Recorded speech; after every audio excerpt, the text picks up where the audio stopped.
નમસ્તે વિદ્યાર્થી મિત્રો, કેમ છો બધા? મજામાં છો ને? આજે આપણે ધોરણ 11 ની અંદર ચેપ્ટર નંબર 2 પરમાણુનું બંધારણ એનો ટોપિક 2.6.5 કે જેનું નામ છે પરમાણુઓની ઇલેક્ટ્રોનીય રચના, એની આપણે વાત કરવાની છે અને આ આપણા ચેપ્ટરનો 29મો વિડિયો છે. આ વિડિયોની અંદર આપણે પરમાણુની ઇલેક્ટ્રોન રચના કેવી રીતે લખી શકીએ એની આપણે ચર્ચા કરવાની છે. આમ તો આઉબાઉનો સિદ્ધાંત, પૌલીનો સિદ્ધાંત અને હુન્ડનો સિદ્ધાંત આપણે ભણી ગયા, એટલે એના માટે આ જે ટોપિક છે એ ટોપિક હવે તમારા માટે ખૂબ ઇઝી છે. તો આપણે આની ચર્ચા કરીએ. તો સૌ પ્રથમ આપણે વાત કરીએ પરમાણુની ઇલેક્ટ્રોન રચના. તો પરમાણુની ઇલેક્ટ્રોનની રચના કોને કહેવાય? તો પરમાણુની અંદર ઇલેક્ટ્રોનની વહેંચણી એને આપણે કહીએ છીએ પરમાણુની ઇલેક્ટ્રોન રચના. એટલે પરમાણુની ઇલેક્ટ્રોન રચના એટલે શું? પરમાણુમાં ઇલેક્ટ્રોનની વહેંચણી. તો આ જે પરમાણુ છે એમાં આપણે જે ઇલેક્ટ્રોનની વહેંચણી કરીએ છીએ એને આપણે કહીએ છીએ પરમાણુની ઇલેક્ટ્રોન રચના. આ પરમાણુની ઇલેક્ટ્રોન રચના આપણે બે રીતે દર્શાવતા હોઈએ છીએ. એક સંકેતો સ્વરૂપે અને બીજી દર્શાવતા હોઈએ છીએ કક્ષકીય ચિતાર તરીકે. કક્ષકીય ચિતાર એટલે આ રીતે દર્શાવવામાં આવે. સંકેત તરીકે તો હવે તમને ખ્યાલ જ છે. દાખલા તરીકે માનો કે હું સોડિયમની ઇલેક્ટ્રોન રચના લખું તો સોડિયમની ઇલેક્ટ્રોન રચના 1s2 2s2 2p6 3s1 આપણે આમ લખીએ છીએ. તો આ જે ઇલેક્ટ્રોન રચના દર્શાવીએ છીએ એ ઇલેક્ટ્રોન રચનાને કહેવાય સંકેત તરીકે. આ શું દર્શાવે છે? તો આ છે ને એ કક્ષક દર્શાવે છે. આ કક્ષક જ્યારે ઉપર આપણે જે સુપરસ્ક્રિપ્ટની અંદર મૂકેલું છે એ સુપરસ્ક્રિપ્ટની અંદર મૂકેલો જે આંકડો છે એ જે તે કક્ષકની અંદર રહેલા ઇલેક્ટ્રોનની સંખ્યા દર્શાવે છે. એટલે આપણે આ રીતે દર્શાવીએ છીએ. પણ જો આને આપણે ચિતાર તરીકે દર્શાવવી હોય તો ચિતારમાં આપણે આમ દર્શાવી શકીએ. 1s નું એક બોક્સ, 2x નું એક બોક્સ, 2p ના 3 બોક્સ, પણ 3 એ 3ની શક્તિ કેવી હોય? સમાન હોય. એટલે આપણે નજીક નજીક એને ગોઠવશું, જોઈન્ટ ગોઠવશું. અને પછી કેનું? 3s નું બોક્સ. બરાબર. આમાં આપણે ઇલેક્ટ્રોનની ગોઠવણી દર્શાવતા હોઈએ છીએ. આમાં માત્ર ને માત્ર ઇલેક્ટ્રોનની સંખ્યા દર્શાવતા હોઈએ છીએ. આમાં માત્ર આઉબાઉના સિદ્ધાંતનું પાલન થાય, હુન્ડના સિદ્ધાંતનું પાલન થાય છે કે નથી થતું એ આપણને આ ઇલેક્ટ્રોન રચનામાં ન ખબર પડે. ઓકે. જ્યારે આની અંદર આપણે બધા નિયમોનું પાલન કરીએ છીએ. આમાં જે ઇલેક્ટ્રોન છે એને આપણે આ રીતે દર્શાવતા હોઈએ છીએ તીરની નિશાની વડે. અને પૌલીના સિદ્ધાંતની અંદર આપણે ભણી ગયા કે એક જ કક્ષકની અંદર જ્યારે આપણે બે ઇલેક્ટ્રોન દર્શાવીએ તો બંનેના ભ્રમણ કેવી રીતે દર્શાવશું? પરસ્પર વિરોધી દર્શાવશું. તો આવી રીતે પરસ્પર વિરોધી ભ્રમણ આપણે આની અંદર દર્શાવતા હોઈએ છીએ. તો આ 1s ના 2 ઇલેક્ટ્રોન મેં દર્શાવી દીધા. એવી રીતે 2s માં 2, એક ક્લોકવાઇઝ, એક એન્ટી ક્લોકવાઇઝ. બરાબર. આવા એરા વડે આપણે દર્શાવશું. 2p ની અંદર 6 ઇલેક્ટ્રોન કેવી રીતે? પહેલો, બીજો અને ત્રીજો. આપણે ટેવ જ એવી રીતે પાડવાની કે હુન્ડના નિયમનું પાલન થાય. બરાબર. પછી ચોથો, પછી આ પાંચમું અને આ છઠ્ઠો. તો 2p ની અંદર જે 6 ઇલેક્ટ્રોન હતા એ ગોઠવી દીધા અને 3s નું ઇલેક્ટ્રોન આપણે દર્શાવીએ આ રીતે. હવે આ જે સંકેતોવાળી જે કક્ષકો છે ને એ કક્ષકોમાં તમને સ્પિન ક્વોન્ટમ ખ્યાલ ન આવે. જ્યારે આમાં તમે જોઈ શકો કે સ્પિન ક્વોન્ટમ, દાખલા તરીકે આ બંને માટે સ્પિન ક્વોન્ટમના મૂલ્યો જુદા જુદા છે. એ તમે ગોઠવણીને આધારે સમજી શકો. પૌલીના સિદ્ધાંતનું પાલન થાય છે કે નથી થતું એ આમાં ખબર પડે, આમાં ખબર ન પડે. આમાં એટલી ખબર પડે કે બે જ ઇલેક્ટ્રોન છે. જો 1s ની અંદર આપણે આમ 3 મૂકી દઈએ તો એમ થઈ જાય કે અહીંયા પૌલીના સિદ્ધાંતનું પાલન નથી થતું. બરાબર. પણ આમાં આપણે વધારે ચોકસાઈથી કહી શકીએ કે માનો કે આમાં જો બે ઇલેક્ટ્રોન હું આમ ગોઠવું તો પણ તમે કહી શકો કે ભલે આમાં ઇલેક્ટ્રોન 2 છે પણ પૌલીના સિદ્ધાંતનું પાલન નથી થતું. કારણ કે પૌલીએ એવું કીધું હતું કે બંને ઇલેક્ટ્રોનના ભ્રમણ કેવા હોવા જોઈએ? પરસ્પર વિરુદ્ધ હોવા જોઈએ. બરાબર. તો આ જે ચિતારવાળી ઇલેક્ટ્રોન રચના છે એ સંકેતવાળી ઇલેક્ટ્રોન રચના કરતાં વધારે સારી છે, પણ આ દર્શાવવામાં વધારે સમય લાગે. ઓકે. એટલે આપણે સમજી લેવાની પણ દર્શાવવાની કેવી રીતે? આ રીતે. જ્યારે આપણે એનું બંધારણ કે એવું કંઈ દર્શાવવાનું થતું હોય ત્યારે આપણે સ્પેશિયલ આવી રીતની ઇલેક્ટ્રોન રચના દર્શાવતા હોઈએ છીએ. ઓકે. ક્લિયર? ચલો. તો હવે હું કેટલીક ઇલેક્ટ્રોન રચના લખું છું. ચલો, હાઇડ્રોજન ને હિલિયમની પહેલા લખું છું. તો કક્ષકવાળી જે ઇલેક્ટ્રોન રચના છે આપણે આ રીતે લખશું 1s1 અને અહીં આપણે લખશું 1s2. ઓકે, કારણ કે હાઇડ્રોજન પાસે ઇલેક્ટ્રોન કેટલો હોય? બચારા પાસે એક જ હોય. જ્યારે હિલિયમ પાસે ઇલેક્ટ્રોનની સંખ્યા કેટલી હોય? 2 હોય. તો આપણે આ રીતે દર્શાવી શકીએ. ઓકે, આ સંકેતની અંદર થઈ. પણ જો આપણે ચિતાર તરીકે દર્શાવી હોય તો ચિતાર તરીકે આપણે આમ દર્શાવી શકીએ. આમાં 1 ઇલેક્ટ્રોન, આમાં 2 ઇલેક્ટ્રોન, એક અપ અને એક ડાઉન, એક ક્લોકવાઇઝ અને એક એન્ટી ક્લોકવાઇઝ. તો આ આપણે આવી રીતે દર્શાવી શકશું. હાઇડ્રોજન ને હિલિયમ માટે થઈ. હવે લિથિયમ બેરિલિયમની આપણે વાત કરીએ તો લિથિયમ બેરિલિયમ માટે દર્શાવીએ. ચલો, તો એના પછી આપણે દર્શાવીએ lithium, beryllium, boron, carbon, nitrogen, oxygen, fluorine, neon માટે. તો આના માટે આપણે દર્શાવીએ તો કેવી રીતે દર્શાવી શકશું? તો હવે હું અત્યારે આપણે જે કક્ષકોવાળી છે એ ચિતારવાળી જ અહીં દર્શાવું છું. તો લિથિયમની અંદર એક 1s હશે અને 2s હશે. 2p હશે, પણ 2p કેવું હશે? એની અંદર ખાલી હશે, એમાં ઇલેક્ટ્રોનની ગોઠવણી નહીં હોય. ઓકે, તો અહીં બેરિલિયમ, આ બોરોન, બોરોન માટે પણ આ જ રીતે આપણે દર્શાવશું. તો આ બોરોન માટે, કાર્બન માટે,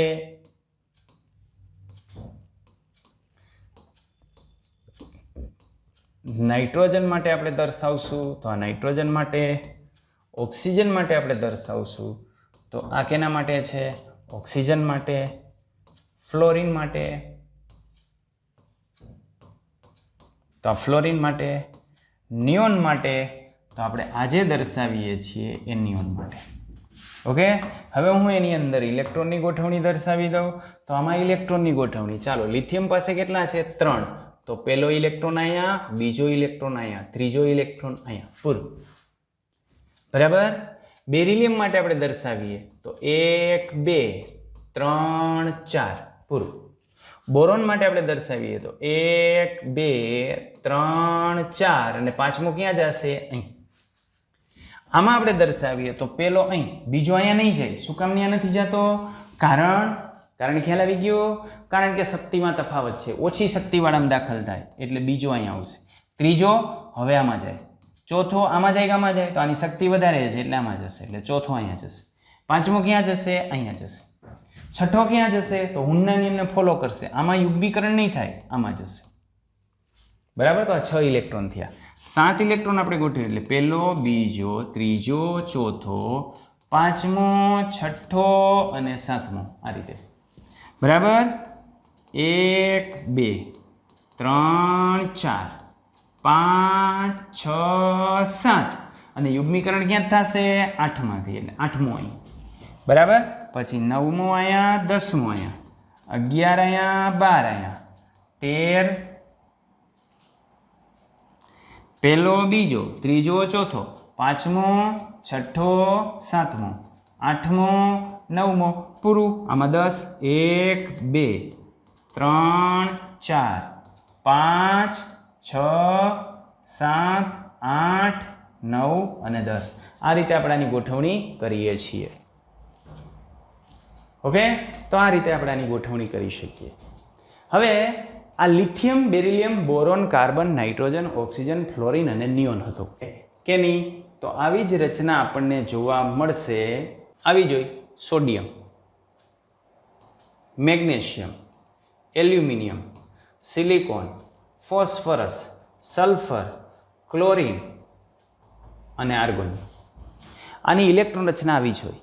પણ આની ઇલેક્ટ્રોન રચના સોડિયમની આપણે લખીએ ત્યારે સોડિયમની ઇલેક્ટ્રોન રચના આપણે કેમ લખી શકીએ? તો આની ઇલેક્ટ્રોન રચના આમ હોય: 1s2, 2s2, 2p6, 3s1. જ્યારે લિથિયમની અંદર શું આવતું હતું? તો લિથિયમની અંદર આવતું હતું 1s2 અને 2s1. 2s1 ની જગ્યાએ આમાં શું આવે છે? એટલે 3s1. બરાબર. પણ આ અંદરની જે ભાગ છે, આટલો જે ભાગ છે એ કેના જેવો છે? નિયોન જેવો છે. નિયોનની ઇલેક્ટ્રોન રચના જોઈ 1s2, 2s2, 2p6. તો વાસ્તવમાં આટલી ઇલેક્ટ્રોન રચના છે તો નિયોનની છે. અને જો એ નિયોનની ઇલેક્ટ્રોન રચના હોય તો આ સોડિયમની જે ઇલેક્ટ્રોન રચના છે એને આપણે આમ પણ દર્શાવી શકીએ. આ થઈ ગઈ સોડિયમની ઇલેક્ટ્રોન રચના. કેટલી ભાઈ? નિયોન કમ્પ્લીટ, પછી 3s1.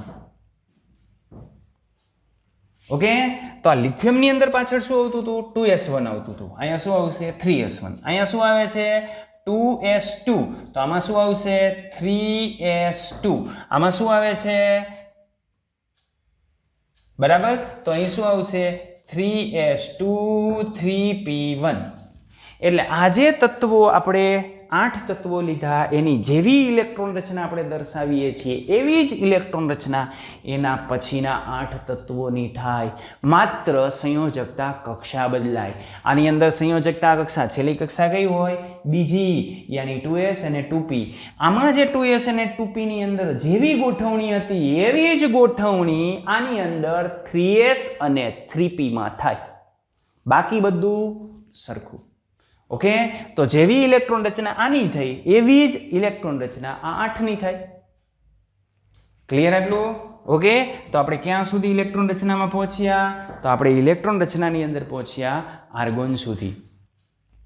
ઓકે, હવે ત્યાંથી આપણે આગળ જઈએ તો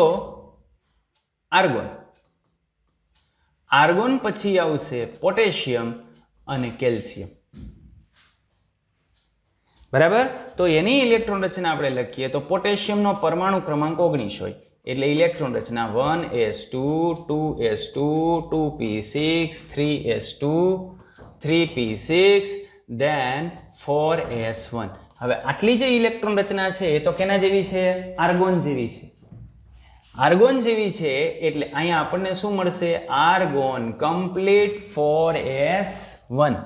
બરાબર, જ્યારે કેલ્શિયમની આપણે વાત કરીએ તો એમાં 20 છે, તો આ તો સરખું જ આવશે. અહીં શું આવી જશે? 4s2. તો એની ઇલેક્ટ્રોન રચના આપણે કેમ લખી શકીએ? Argon complete 4s2. રેડી? તો પોટેશિયમ અને કેલ્શિયમની ઇલેક્ટ્રોન રચના આપણે આમ લખી શકીએ. એમાં સંયોજકતા કક્ષા ચોથી થઈ જાય. એકમાં 4s માં 1 ઇલેક્ટ્રોન હોય અને એકમાં 4s માં 2 ઇલેક્ટ્રોન હોય. હવે આનો માનો કે આપણે ચિતાર દોરવાનો થાય તો આની ચિતારવાળી કક્ષક તમારે દોરવાની થાય તો પોટેશિયમની આમ દોરવાની. પોટેશિયમ 90 પહેલા લખી નાખવાનું આર્ગોન કમ્પ્લીટ, એટલે આર્ગોન જેવી. બરાબર, પછી અહીંયા દર્શાવી દેવાની. આ કઈ છે? 4s, એમાં 1 ઇલેક્ટ્રોન. માનો કેલ્શિયમની લખવાની થાય તો કેલ્શિયમની આમ લખશું. કેલ્શિયમ એમાં પણ આર્ગોન કમ્પ્લીટ, પછી 4s અને 4s માં કેટલા? 2. આ રીતે. તો ચિતારવાળી પછી આખો ચિતાર દોરવાની જરૂરિયાત નથી. એના પહેલાનો જે નિષ્ક્રિય વાયુ આવતો હોય એને આવી રીતે બાંધી દેવાનું. આટલું આમ કમ્પ્લીટ. ઓકે, તો આ રીતે આપણને આની અંદર જોવા મળે. હવે એના પછી આવે સંક્રાંતિ ધાતુ તત્વો. તો એના પછી જે સંક્રાંતિ ધાતુ તત્વો આવે એની ઇલેક્ટ્રોન રચના આપણે લખીએ.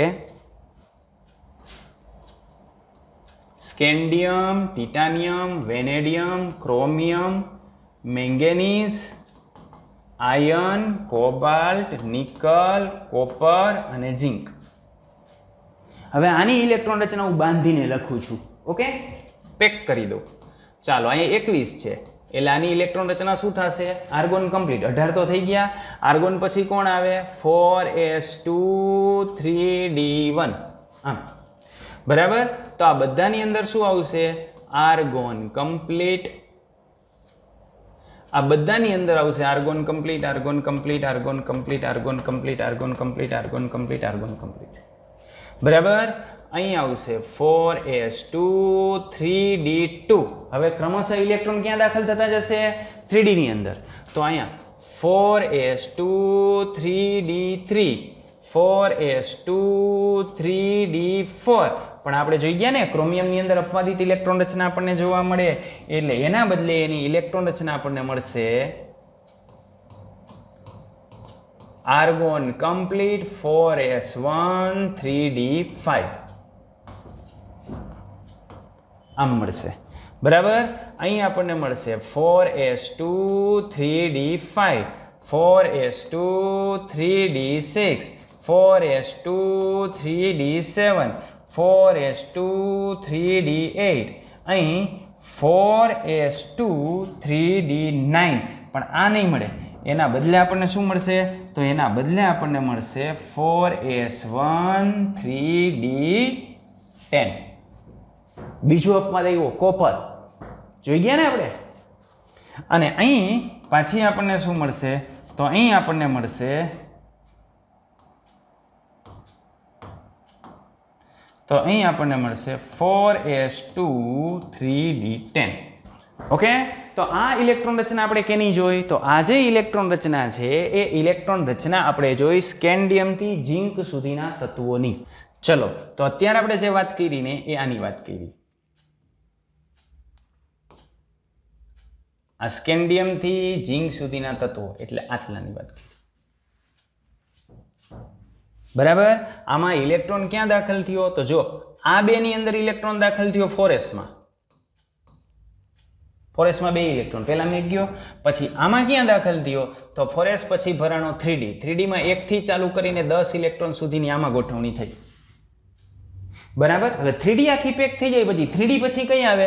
તો 3d પછી આઉટબાઉના સિદ્ધાંત મુજબ આવે 4p. તો અહીંથી જે ઇલેક્ટ્રોન છે આ ગેલિયમથી ચાલુ કરી અને ક્રિપ્ટોન સુધીના, ગેલિયમ, જર્મેનિયમ, આર્સેનિક, સિલેનિયમ, બ્રોમિયમ અને ક્રિપ્ટોન, તો અહીંયા સુધીના જે ઇલેક્ટ્રોન છે એ ઇલેક્ટ્રોન ક્યાં જશે? 4p માં, 1 થી ચાલુ કરીને 6 સુધી. આ બાકીની ઇલેક્ટ્રોન રચના રેડી, પણ અહીંયા શું આવશે? 4p1, 4p2, 4p3, 4p4, 4p5 and 4p6. હવે જો આની જે ઇલેક્ટ્રોન રચના આવે ને એ સેમ ઇલેક્ટ્રોન રચના નહીં આવે આ નીચેનાની. પણ શું થાય? આમાં 3d માં ઇલેક્ટ્રોન જતા હતા એની જગ્યાએ ક્યાં જાય? 4d માં ઇલેક્ટ્રોન જાય. રેડી? ઓકે, પછી આપણે આની વાત કરીએ તો એના પછી આ સીઝિયમ અને બેરિયમ. તો અહીંયા જે સીઝિયમ અને બેરિયમ છે, આકૃતિને થોડીક હું ઝૂમ કરી લઉં. ચલો, તો અહીં સીઝિયમની અંદર 6s માં પહેલો ઇલેક્ટ્રોન જાય, 6s1. પછી 6s માં બીજો ઇલેક્ટ્રોન જાય, 6s2. 6s2 ની અંદર 56 પરમાણુ ક્રમાંક, પછી 57 પરમાણુ ક્રમાંક વાળાનો જે 57 નો ઇલેક્ટ્રોન છે ને એ ક્યાં જાય? એ જાય f ની અંદર, 4f માં. 4f માં કેટલા સમાય? 14. એટલે ત્યાંથી 14 ઇલેક્ટ્રોન, 1 થી લઈને 14 ઇલેક્ટ્રોન જ્યાં સુધી ત્યાં ભરાય નહીં ને ત્યાં સુધી 4f ની અંદર ઇલેક્ટ્રોન જાય. અને જેવા 4f માં 14 થઈ જાય પછી ઇલેક્ટ્રોન ક્યાં આવે? પછી ઇલેક્ટ્રોન આવે 5d ની અંદર. તો જુઓ આના જે ઇલેક્ટ્રોન છે ને ક્યાંથી આવે? આ 5d1 હોય, અહીંયા 5d માં ઇલેક્ટ્રોન હોય, આ 5d માં હોય. બરાબર. પણ અહીંયા 14 ક્યાં ગયા? તો એ 14 ક્યાં? એ 14 અહીંયા આવે. જો અહીંયા 57 આવ્યો, પછી અહીંયા સીધો કયો આવ્યો? 58, 59, 60, 61, 62, તો અહીંયા 14 તત્વો આવે. 71 સુધી ન્યા ભરાય. આને 4f ના તત્વો કહેવાય. 4f લેન્થેનાઇટ શ્રેણીના તત્વો કહેવાય. રેડી? તો એમાં એવી રીતે ઇલેક્ટ્રોન ગોઠવાય અને પછી વળી પાછું અહીંથી ઓફનિયમથી ચાલુ થાય અને એવી જ ઇલેક્ટ્રોન રચના એના નીચેના સમૂહમાં થાય. આમાં 7s માં 1 જાય, 7s માં 2 જાય, પછી ક્યાં જાય? તો આમાં જતો તો 4f માં, આમાં ક્યાં જાય? 5f ની અંદર જાય. પછી 5f માં કેટલા ભરાય? 1 થી લઈને 14, એટલે પછી ત્યાં 90, 91, 92, અહીં 103 સુધી અહીંયા આવે, યુરેશિયમ સુધી. પછી 104 ક્યાં આવે? અહીંયા આવે. તો અહીંયા 57 પછી સીધો 72. શું કામ? આ 14 તત્વો આવી ગયા ત્યાં. અહીંયા 89 પછી 104. શું કામ? તો આ તત્વો ત્યાં આવી ગયા. ઓકે, તો આ રીતે આખા આધુનિક આવર્ત કોષ્ટકની અંદર આપણે ઇલેક્ટ્રોન રચના લખી શકીએ. જેમ જેમ આપણે આમ પરમાણુ ક્રમાંક વધતો જાય એમ આ ડી વિભાગના જે તત્વો છે એ ડી વિભાગના તત્વો અને આ એફ વિભાગના તત્વો આપણે જેને કહીએ છીએ એમાં ઇલેક્ટ્રોન રચનાની અંદર મોટો તફાવત જોવા મળે છે. એની અંદર પુષ્કળ પ્રમાણમાં અપવાદો જોવા મળે. આપણે તો હજુ 2 જ અપવાદો ભણ્યા છીએ કે આ ક્રોમિયમની ઇલેક્ટ્રોન રચના અને આ કોપરની ઇલેક્ટ્રોન રચના આઉબાઉના નિયમને ફોલો નથી કરતી. પણ આ નીચેના સમૂહમાં જશું ને એટલે ક્યાંક એવા મળશે કે જે નિયમને ફોલો કરતા હશે. બરાબર. તો આ બધી ઇલેક્ટ્રોન રચના અત્યારે આપણે કંઈ યાદ રાખવાની જરૂરિયાત નથી. આ તો માત્ર ને માત્ર આપણને ટોપિક આપેલો છે, તો આને આધારે હું તમને સમજાવી દઉં કે આમાં ઇલેક્ટ્રોનની ગોઠવણી કેવી રીતની હોય. તમારે 2 જ વસ્તુ ધ્યાનમાં રાખવાની છે કે ઇલેક્ટ્રોનની ગોઠવણી 2 રીતે થાય, એક સંકેત સ્વરૂપે અને બીજી ચિતાર તરીકે. એ કેવી રીતે થાય તેની આપણે વાત કરી લીધી. આપણે આમાં અત્યારે જે ઇલેક્ટ્રોન રચના જોઈ છે 20 સુધીની તમને આવડે અને વધીને અહીંયા જે છે એ ઝિંક સુધી યાની પરમાણુ ક્રમાંક 30 સુધીની આપણને આવડે એટલે ભયો 10 વધારી રહી આપણે સ્કેન્ડિયમથી ઝિંક સુધીની, કારણ કે 2 અપવાદિત ઇલેક્ટ્રોન રચના આવી ને એમાં. તો આ વાસ્તવની અંદર આ જે ઇલેક્ટ્રોન રચના છે એ ઇલેક્ટ્રોન રચના આપણા માટે ખૂબ અગત્યની છે. શા માટે? તો કોઈ પણ પરમાણુ છે એ પરમાણુના જે ગુણધર્મો હોય ને એ એની સંયોજકતા કક્ષકની ઇલેક્ટ્રોન રચના ઉપર આધાર રાખે. જો અહીં જે આ સમૂહ છે આખો, એના બધાની તમે ઇલેક્ટ્રોન રચના જુઓ ને તો એ બધાની ઇલેક્ટ્રોન રચના તમને આમ જ મળે, NS1 જ મળે. પ્રિન્સિપલ ક્વોન્ટમ નંબર બદલાય પણ NS1 જ હોય. એના પછીના તમે બધા તત્વો જોવો ને તો આ બધા તત્વોની અંદર તમને NS2 જ જોવા મળે. શું જોવા મળે? NS2 જોવા મળે. એટલે એ બધાના ગુણધર્મો એક સમાન હોય ને ગુણધર્મો એક સમાન હોય એટલે આપણે આધુનિક આવર્ત કોષ્ટકમાં એને એક સમૂહમાં મૂકેલા છે. તો આ ઇલેક્ટ્રોન રચના પરથી આપણને શું ખ્યાલ આવે? તો ઇલેક્ટ્રોન રચના પરથી આપણે ઘણી બધી માહિતી મેળવી શકીએ. આધુનિક આવર્ત કોષ્ટકમાં એને કઈ જગ્યાએ ગોઠવવું એ પણ એની ઇલેક્ટ્રોન રચનાને આધારે જે છે એ નક્કી કરવામાં આવ્યું હતું. એના જે રાસાયણિક ગુણધર્મો છે એ પણ ઇલેક્ટ્રોન રચનાને આભારી છે. કયા તત્વો ધાતુ તરીકે વર્તે, કયા તત્વો અધાતુ તરીકે વર્તે. દાખલા તરીકે આ જે પોર્શન છે એ ધાતુ છે, આ ધાતુ. આ પોર્શન છે એ સંક્રાંતિ ધાતુ, આ આંતર સંક્રાંતિ ધાતુ છે, ધાતુ જ બરાબર. આમાં આટલો જે બ્લુ પટ્ટાવાળો જે ભાગ છે એ બધા ધાતુ છે. આ જે ગ્રીન પોર્શન વાળા છે ને એ અધાતુ છે. આ જે છેલ્લે આપેલા છે શૂન્ય સમૂહમાં એ છે નિષ્ક્રિય વાયુ, અને વચ્ચે આ જે પગથિયા છે એ પગથિયા ઉપર છે એ ધાતુ અને અધાતુ બંનેના ગુણધર્મો ધરાવતા હોય એટલે આપણે એને અર્ધધાતુ કહીએ છીએ. શું કહીએ છીએ? અર્ધધાતુ.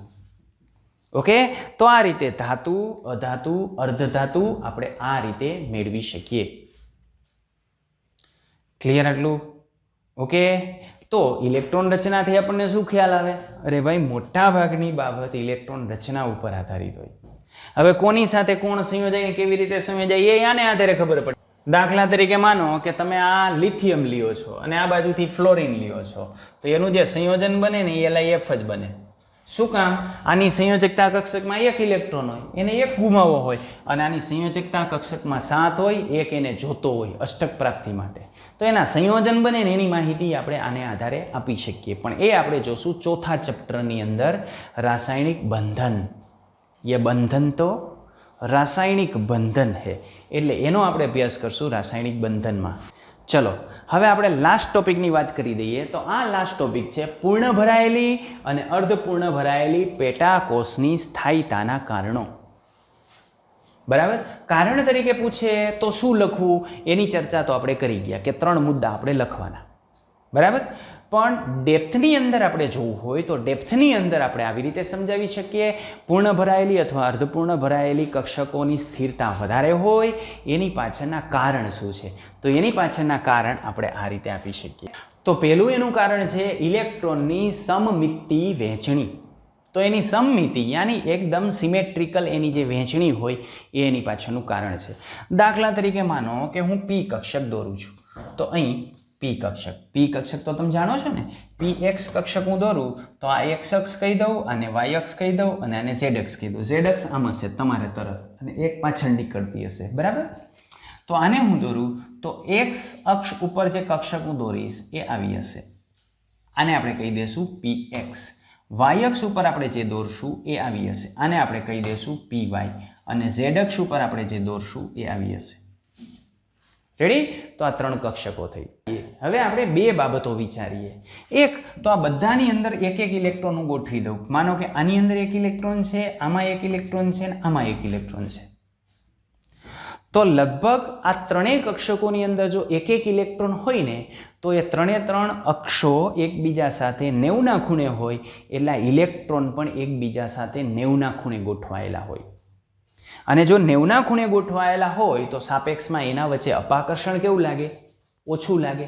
પણ જો આની જગ્યાએ હું PZમાં આ ઇલેક્ટ્રોન નાખવાની જગ્યાએ એ ઇલેક્ટ્રોનને હું આમ Yની અંદર યુગ્મિત કરી દઉં તો આ બંને ઇલેક્ટ્રોન ક્યાં આવી જાય? બાજુમાં આવી જાય. રેડી?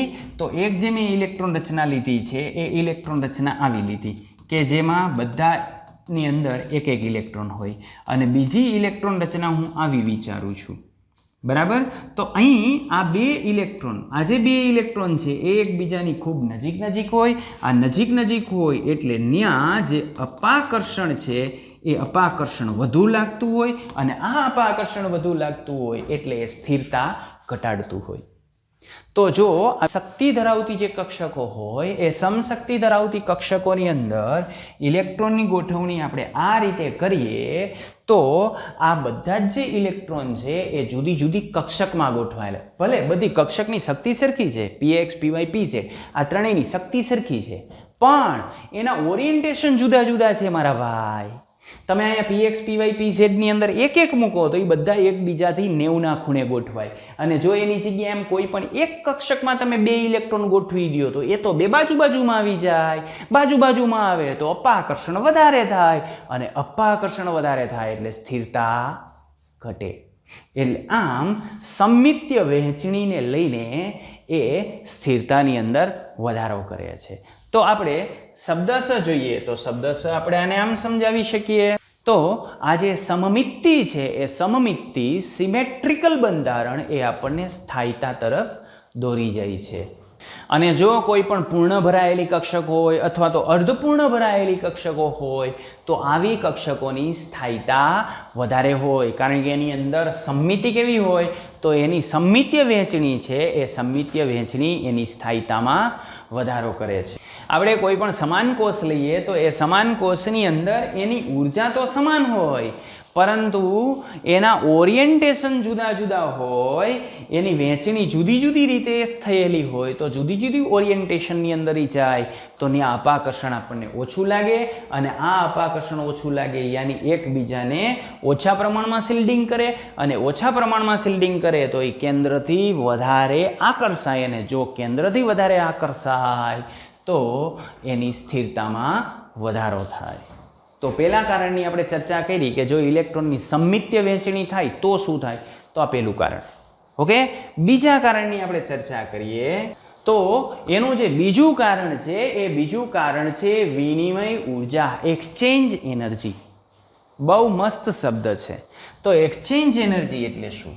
તો એક્સચેન્જ એનર્જી એટલે જ્યારે અર્ધપૂર્ણ અથવા પૂર્ણ પેટાકોષ રચના હોય ત્યારે એમાં રહેલો જે ઇલેક્ટ્રોન છે એ એક પેટા કક્ષકમાંથી બીજી પેટા કક્ષકમાં જતી હોય, કારણ કે ઉર્જા તો સરખી છે એટલે ઇઝીલી જઈ શકે, અને જો ઇઝીલી જઈ શકે તો એવા જેટલા ટ્રાન્ઝેક્શન હોય એ દરેક ટ્રાન્ઝેક્શન દરમિયાન એને ઉર્જા ખર્ચવી પડે, અને જો પોતે ઉર્જા ખર્ચે તો એની ઉર્જા ઘટે, અને એની ઉર્જા ઘટે તો એની સ્થિરતામાં શું થાય?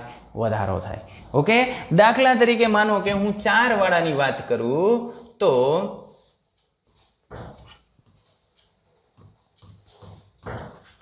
ક્રોમિયમની ઇલેક્ટ્રોન રચનાની આપણે વાત કરીએ છીએ તો ક્રોમિયમમાં જો હું અહીંયા 4 ઇલેક્ટ્રોન આવી રીતે ગોઠવું,